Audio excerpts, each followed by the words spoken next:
waru ci kawam alors Arawat comme ni ko tonton Omar waxee une décision qui ne surprend pas ñu bari attendre loon xaaroon nañ li nga xamante ni moom moo décision du juge. waaw je pense que Sénégal moom ñëpp xaaroon nañu décision boobu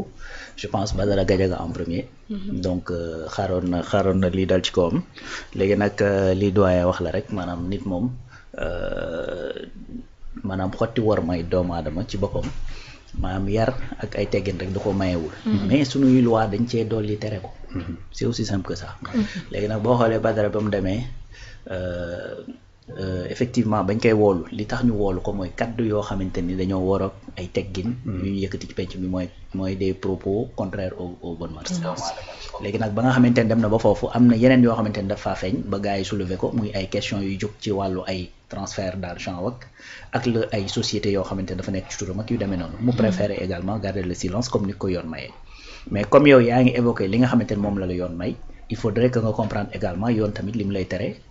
ña ko war a évoquer itam il faut ñu évoquer ko teg sur la table. Bien sûr. Donc cas Badara Gadiaga c'est un cas boo xamante ni symptomatique de li nga xamante ni mooy problème bi am actuellement ci penc mi surtout ci média bi. donc léegi nag comme na ma ko daan faral di waxee rek maanaam nit moom mën nga dem toog nga xalaat say xalaat nga wax ko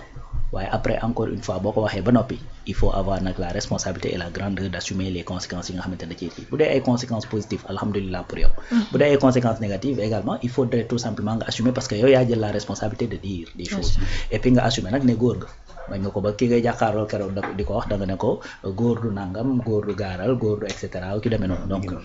wane nii da nga am fit dëggantaan donc je pense que première chose premier postulat mooy il va assumer effectivement les conséquences de ces paroles léegi nag li ñu koy toppee mooy effectivement diffusion de fausses nouvelles. Pourquoi diffusion de fausses nouvelles parce que li mu wax ne loolu la juge yi wax loolu juge yi waxuñu loolu. Donc yaa naa sax ñu koy layal naan non décision de justice la mais la décision de justice n'a jamais dit li Badara wax musu ko wax. Donc ça c'est un. Deuxièmement, des propos contraires aux bonnes mœurs parce que mënoo tim nit nag naan ko boo nekkoon dëkk sàngam buñ defoon nangam sa doom nangam et cetera yu demee noonu c'est-à-dire vraiment doo comprendre daal gars yi des fois. c'est un manque de respect quoi. Très total n'est-ce pas beneen affaire bi mooy li nga xamante ni dafa jëm ci wàllu koppar yooyu ñu gis. parce que dañoo gis ne effectivement koppar yi mën naa nekk ne. 9 millions de francs CFA. voilà que mooy 9 millions yi mën naa nekk ne dañ laa mel ni ku dañ laa fay ngir ngay wax des choses yoo xamante ni mën naa yëngal réew mi wala mu yëngal ñi nga xamante ni dañoo nekk ci état bi te loolu nag c'est des faits qui sont extrêmement graves. moo tax avocat bi mu génnee wax na ko. donc lim na effectivement diffusion de fausses nouvelles lim na propos contraires aux bonnes mœurs beneen point bi mooy effectivement nga jël ay kaddu yu ñaaw teg ko ci koo xamante ni dañoo jël ay cëru président de la république jox ko ngir mu doxal ko. voilà donc loolu mooy troisième point bi nga xamante ni ñu ngi ko koy toppee. parce que souvent da ngay gis sax kuy génn naan la non il faut qu'on comprenne que ni le premier ministre n'est pas une institution c'est la primature qui est une institution d'accord mais quand dafay mel ni voilà day mel ni nga ni la présidence mooy l'institution le président n'est pas une institution xam nga loolu c'est de la démagogie. C'est de la démagogie pure. Secrétariat général des Nations Unies mooy institution le secrétaire général n'est pas une institution. On peut pas les dissocier. Mais on peut pas les dissocier parce que kii moo koy incarner. C'est-à-dire bu fa nekkul y a personne qui prend la décision non. bu signé def ci décret dañ naan dafay engager la présidence non. Pourquoi premier ministre bu signé mu engager la primature. Pourquoi bu président de la république dafay décret il faut moom mu contresigner ko. Pourtant Ousmane Sonko bu contresigné woon un décret de la République def ci Ousmane Sonko président de parti Pastef c'est-à-dire ce décret est nul et non avenu. bu ci defoon Ousmane Sonko doomu Yaay Khady Ngom c'est nul et non avenu n'est-ce pas donc li ma bëgg a wax mooy que ni y a une institution qui est incarnée par quelqu'un c'est aussi simple que ça. C'est la troisième personnalité de l'État. mu ngi noonu donc ñàkk am worma. donc mi ngi noonu loolu mënoo jël xam nga di jël yenn propos yi di ko teg ci kawam donc. loolu mooy troisième li nga xamante ni moom lañ koy toppee quatrième bi nag mooy li may wax mooy dañoo gis alal yoo xamante ni nekk na ci ay comptam def nañu réquisitoire dem Sonatel xool effectivement lan mooy origine beeg yu demee noonu puisque nangu ci wala tontu le procureur jàpp nag mooy que ni loolu xëy na mën naa am ni da koo jot ngir di wax yoo xamante ne wala di jëf yoo xamante ne mën naa indi jiixi jaaxa ci réew mi wala mu indi jiixi jaaxa ci li nga xamante ne mooy les institutions donc voilà li nga xamante ne moo ci dolleeku et c'est un fait encore une fois qui est très grave pour reprendre son avocat parce que maître Oumar Youm bi mu génnee di expliquer loolu la wax mu ne lii ñu ko ci dolli nag c'est extrêmement grave te ñoom xaaruñu ko ci woon sax il paraît parce que ci biir enquête bi génnewuñu woon chef d'accusation boobu xaw ma la et cetera mais de toute façon on lui a posé des questions par rapport à ce point là léegi nag d'après information yi génnoon moom il avait préféré bañ ci tontu mais j'avais dit ici que ni tu as le droit bañ a tontu mais loolu du arrêter la machine non c'est-à-dire du arrêter ni le procureur ni les enquêteurs à ce que ñu dem exactement dem xooli li nga xamante ni ñoom moom la ñu jàpp ne moo war a expliquer loolu si tu t'expliques pas ñoom dañuy dem xooli ay indices ak ay faisceaux yoo xamante ni dafay naan lii la war a mën a doon yow nag si tu préfères pas t'expliquer ñoom loolu la ñuy jàpp def ko ci dossier bi après jox le juge d'instruction donc juge d'instruction bi nag bu ñu ko joxee effectivement li mu def mooy que ni le procureur dafa viser des articles yoo xamante ni notamment l'article 254 ci la bokk beneen cas de figure bi je sais pas ban article la ko le viser et tout ça mais ce qui est sûr mooy que ni article yooyu ñu viser c'est-à-dire bu ñu la ko viser les procureurs bu ko viser ci réquisitoire am le juge d'instruction est tenu mu door le mandat de dépôt tenu mënu def leneen tu peux mënoo échapper d'ailleurs boo xoolee pendant le week-end moom ay avocats am ci boppam ñoo demandé woon un report mandat de dépôt bi pour ñu reporter ko ba effectivement lundi pour que ñoom ñu mën a xam naa préparer seen défense xool li nga xamante ni voilà moom la ñuy mën a kii parce que bu dee parole contraire aux bonnes mœurs yeeg yu demee noonu je ne pense pas que mu nekk loo xamante ni ça va être compliqué nga jéem a def sa défense ak yu demee noonu mais su fekkee ni dañ doon waajal défense c'est parce que on a posé des questions par rapport à l'argent bien sûr te loolu nag moo tax maître Oumar Youm bu génnaatee après di wax ne non yëf yi bett nañu affaire yooyu man j'en doute parce que nous tous fii Sénégal ñëpp yëg nañ ne Badara doon nañ ko poser ay questions concernant une somme de 9 millions boo xamante ne dañ ko gis apparemment ci ay téléphone loolu tout le monde était au courant donc ces avocats xam nga ne mënu leen a ump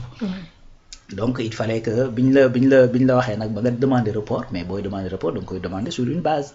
lan moo tegu sur la table ba nga ne non nañ ma may ba lundi mais n'est-ce pas donc encore une fois le cas Badara pour man c'est un cas boo xamante ni ñeneen ñi nga xamante ne dañuy jéem a toog ci télé wala ñu jël la même ligne que moom mën nañ ci jàngate fii dans ce pays mën nga nekk en porte-à-faux di wax loo xamante ne àndoog ñi fi nekk mais te kenn du la woo parce que bari nañ fi ñoo xamante ni saa yi réew mi nii am na ñoo xamante ni dañoo contre état bi de. bien sûr yana à gogo et da ngay dugg ci réseau bi di dugg ci télé yi da nga koy gis. mais aussi tamit c'est-à-dire cela ne te donne pas une licence pour que lu la neex nga yëkkati ko teg ko ci deru nit koo xamante ni wax dëgg fa yàlla son seul tort c'est d'être le premier ministre de cette république son seul tort c'est d'avoir la confiance de la majorité des Sénégalais. Ousmane defu leen leneen di. non voilà donc léegi nag. yow ci aimer son peuple. ci loolu nag ñu ko dénk ce que tu dois faire mooy nga ni lii ñu ko dénk kat sa waay nee na dina ci def nangam dina indi plan de redressement bi lii la ci wax. gëw ma ni loolooy solution bi lii laa jàpp ni mooy solution bi et cetera nga yem ci loolu kenn du la sonal kenn du la woo ni rien du tout mais boo ko bëggee jéggi te xam nga Sénégal malheureusement loolooy suñu problème sànq rek maa ngi koy wax doyen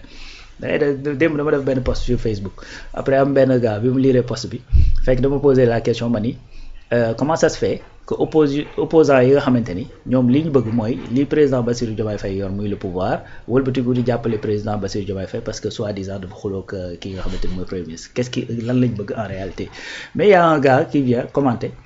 bàyyi na poste bi moom mi ngi ci man ni gis nga lii la ñuy wax c'est-à-dire man j'ai posé une question mais essaie de me dire lii ak lii opposition bi nii naa sama taja mais il s'attarde sur la personne voilà léegi nag imagine man mi nga xamante ni maanaam du ma ne tekkiwuma dara li ma tekki bari wut boo ma defee noonu tey ben immédiatement il y a des gens qui sont allés répondre bien sûr mais léegi imaginer yow Ousmane Sonko xam nga donc il faudrait que gars yi encore une fois ñu xam ni politique du forcément des attaques personnelles c'est un débat d'idées te loolu Sénégalais yi actuellement loolu lañ bëgg foofu lañ bëgg a woo gars yi c'est-à-dire nous sommes fatigués ci yenn discours yeeg yenn nu ma koy tuddati yenn pollution yi nga xamante ni dafa am ci place publique bi la majorité des Sénégalais sont fatigués de ça léegi nag encore une fois yoon moom mi ngi fi te yoon bi soppeegul article yi fi nekkoon démb ak bërki démb ak bërkaataati démb ñoo fi nekk ba tey donc am na loo xamante ne nag boo ci demee ba dugg ci wax dëgg fa yàlla gars yi dañ lay woo daal di lay laaj comme ni ñu laajee Badara boo indiwul ay tontu yu leer ñu yóbbu la fa lay teg la fa en attendant ñu lay mën di corriger. maintenant tonton Omar lan mooy solution bi naka lañ mën a def ba mettre fin à ces dérives yi nga xamante ne mi ngi daal di am ci seen plateau yi nga xamante ne yéen dañ koy daal di def di am mu jeex définitivement que ñu bàyyi ba nit ki def dara nga door ko woolu teg ko fi nga koy teg. xam nga nag comme ni nga wax bàyyi ba nit ki def dara xam nga nit ki aussi mënoo ko woo te deful dara. xam nga loolu mooy problème bi. léegi gis nga liberté d'opinion bi ñuy wax fii liberté d'expression am na fi fii rawaana ngi nii keneen ak keneen dañuy toog bu paree défendre ay idées yi nga xam ne dañ koy teg parce que nit ku nekk am nga xalaat mais nag far ak ñàkk far loolu si nit ki la bu la neexee far bu la neexee contre mais loo gis dafa am nu ñu koy defee mais bu fekkee ne yow da ngaa contre nit ki ba tax yow doo wax ci li muy def parce que nit ki bu ñu ko falee aussi. faluñ ko pour ses beaux yeux dañ ko far parce que dafa indi benn programme boo xam ne daf ko teg nit ñi gëm ko. mais fekkee nañ ko attaqué ci programme bi indi nañ programme agricole bii man d'accord ma si parce que gisoo ma ko nii nga indi contre proposition ci domaine yëpp bu la neexee nga indi contre proposition mais Sénégal duñ def loolu Sénégal da ngay indi sa programme teg ñu ne programme bi baaxul lu tax baaxul duñ ko wax duñu proposer dara ba pare di la attaqué yow di la attaqué parce que tout simplement am na loo indi mais man d'accord ma si li nga indi. mais dama indi lu gën li nga indi yow defe naa loolu débat d'idée bi loolu la. mais nag bu fekkee ne dem nañ ba loolu yëpp dañ koy bàyyi Sénégal il faut que ñu bàyyi xam ne contre nit ki taxul nga war ko mën a saaga yooyu dafa war a dañ. lu tax ñu dindi ko nag pour nan la ñuy def ba mu dañ nag pour question bi nga posé mooy man toujours damay ñëw si li may wax rek réew moom mënta dem ci maslaay kese sanction dafa war di am ku def la warul def ñu teg la fan la war a teg parce que nit ku deful dara aussi. yoon mënu si moom lenn ku deful dara mënu ci moom lenn. mais bu fekkee da ngaa jéggi yoon salfaañe yoon mais yoon dal sa kaw rek man foo laa gisee Sénégal il faut que ñu dem vers les sanctions côté yëpp nag Sénégal le mal est très très profond. très très profond secteur yëpp dafa am ay yoo xamante ne bi si jalgate lañ dëkk parfois ils sont conscients am na ñoo xam ne conscient wuñu ci du dëgg mais nag loi la dura lex sed lex. boo ko xamee boo ko ñàkkee xam bu fekkee jalgati nga yoon ñu woon ne la kat yow jalgati nga yoon. dem prison nag nekkul na loolu mooy solution tout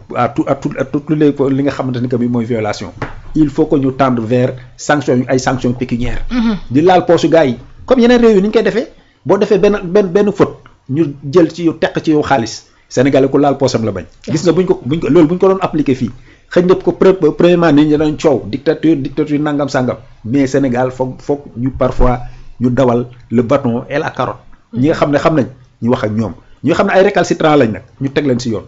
loolu kese moo koy fay. parce que sans sanction réew mi du dox. bien sûr parce que am na ñoo xam yëfu maa tey la ñuy def de li ñuy def dañ koy xam ba pare mais dañ koy def pour ça tout simplement parce que dañoo objectif naqaral nit ki. blessé nit ki. toucher moralu nit ki toucher sensibilité nit ñi dendal pour ñu réagir. parfois ñoom ñoo koy def exprès. il faut que yooyu dafa war a jeex quoi yooyu dafa war a jeex nañ respecté réew mi vraiment xam ne ñu fal dañ leen teg fii pour ñu liggéey ñu nañ leen bàyyi temps ñu liggéey. nit ko aussi mun la jox liggéey pare chaque fois ñu koy attaqué ñi bàyyi l'essentiel di topp ay masamba fii ma dem ba fële bàyyi essentiel bi loolu mënut a dem ñi nga xam ne ay fautif lañu nañ leen teg si yoon rek bien sûr c'est ça man loolu mooy sama avis quoi waaw mu ngi noonu loolu nga wax sax day daal di fekk si ak li nga xamante ni moom El Malick Ndiaye waxoon na ko ne bu ñu bàyyi gars yi ñu leen détourner de l'essentiel dañ leen distraire dañ leen di wax nii pour distraire pour ñu bañ a xam exactement état l'instant bi li muy liggéey mais lu ñu leen sexal la de tàng non ñoo koy tey xam nga tey comme niñ ko gars yi ni ñu ko caricaturé munoo yëg ci garab ku la sànni xeer nga wàcc fayu doo fa def dara benn fruit doo ko wàccee noonu la demee rek dañ leen di distraire pour ñu bañ a dem vers l'essentiel alors que vraiment les urgences sont là réew mi dañ ko war a développer nawet baa ngi ñëw comment faire pour lutter contre les inondations loolu c'est une priorité nañ bàyyi nit ñi ñu liggéey ñu ngi ci vacances comment faire pour occuper la jeunesse ñu bañ a dem géej ñu bañ a def lii ñu bañ a def lële loolu yëpp def ci bokk mais il faut que ñu bàyyi vraiment franchement nit ñi aussi ñu liggéey ñu xam lan mooy le sens des priorités sénégalais dañu war a xam sens des priorités ñu bàyyi caaxaan bi bari na bien sûr caaxaan dafa bari Sénégal bien sûr bari na moom Sénégal day moom tout est à refaire au Sénégal c'est que des fois xam nga ñi nga xamante ni dañoo nekk position boo xamante ni ñoo war a defar parfois ñoom ñooy nekk yàqkat yi donc xam nga des fois nga gis koo xamante ni wax dëgg yàlla après da nga ciy am sax des fois xol bu metti quoi mais en tout cas man li ma gëm te gëm ko moom mooy réew moo jël dafa am en tout cas suñu réew dafa am 3 pouvoirs dafa am exécutif am législatif am judiciaire judiciaire nag faaw muy def li ñu koy doyee waaw mooy di jàpp ku deful yoon atte la ci atte bu jaar yoon bu jaree teg la ay daan et c'est aussi simple que ça c'est-à-dire tey gis nga ku xamante ne da ngaa am sa ñàkk yar wala sa dëgër fit su fekkee ni noonu nga ko définir ba toog ci télé bi wax du n'importe quoi wala nga utiliser n'importe quel autre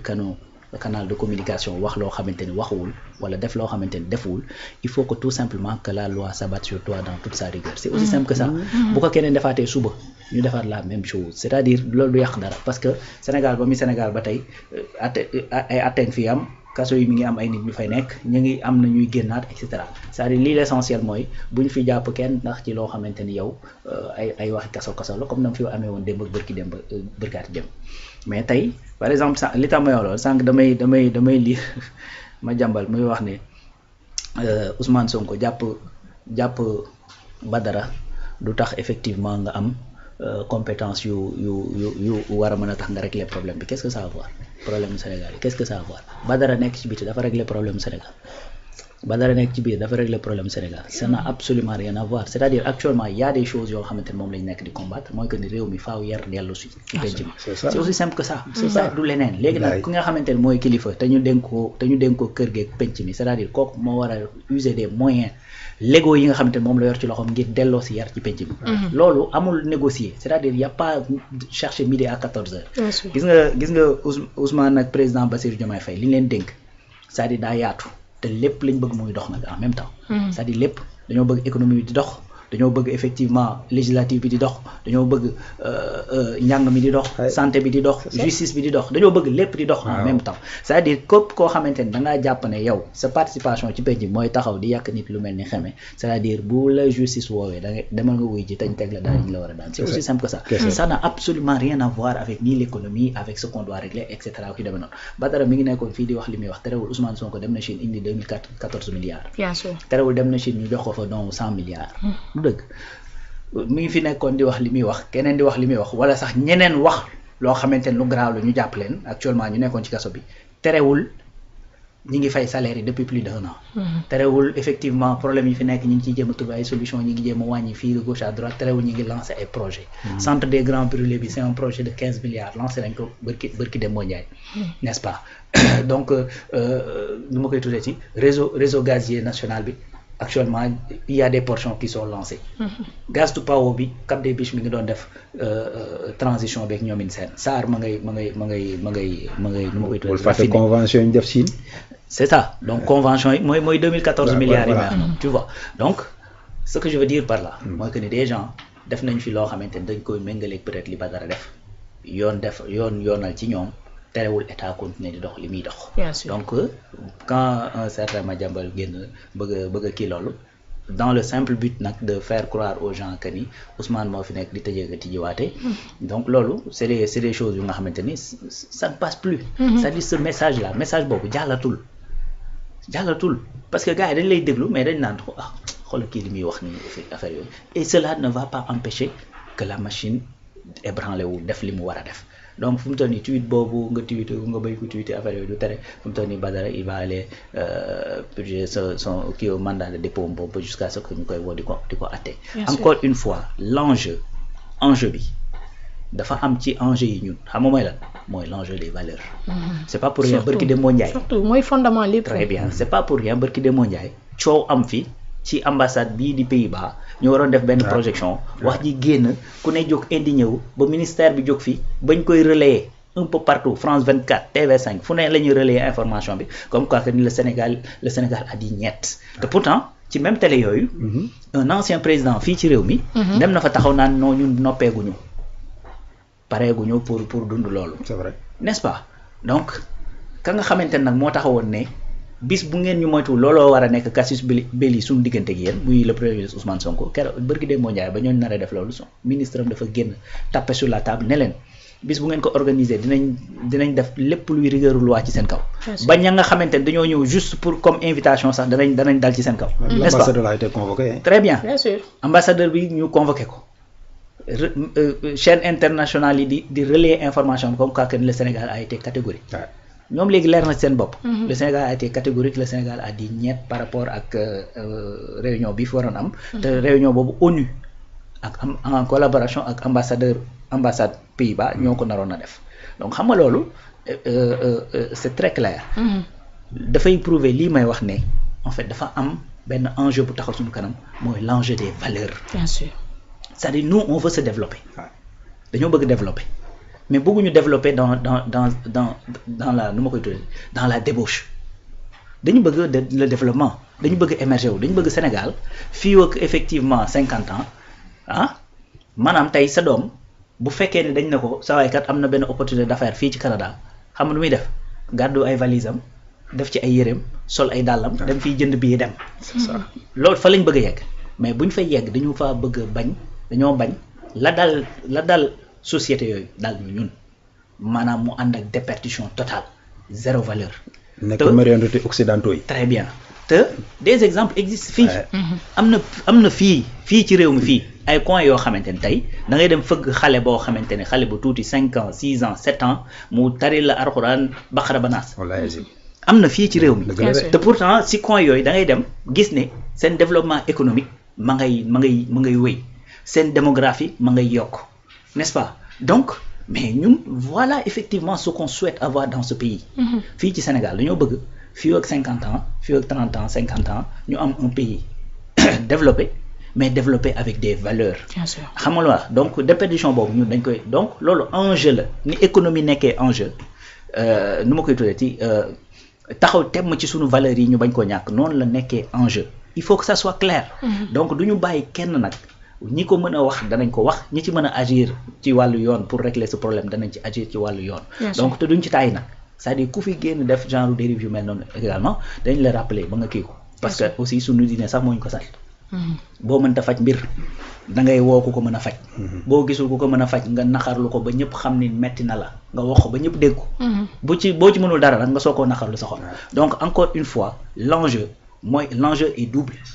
il faut qu'on soit un pays développé mais dans des valeurs. bien sûr voilà donc loolu cette question il faut comprendre ça et puis li jëm ci wàllu valeurs yeeg débauche yi nga xamante ne mi ngi am ci wàllu média beeg yu ni mel c'est-à-dire y a des lois qui sont ici yoo xamante ne bu la ko permettre te mun ñu koo tëj itam boo ko defee yow ñu woolu la daal lay teg ci ab ruq. mu ngi noonu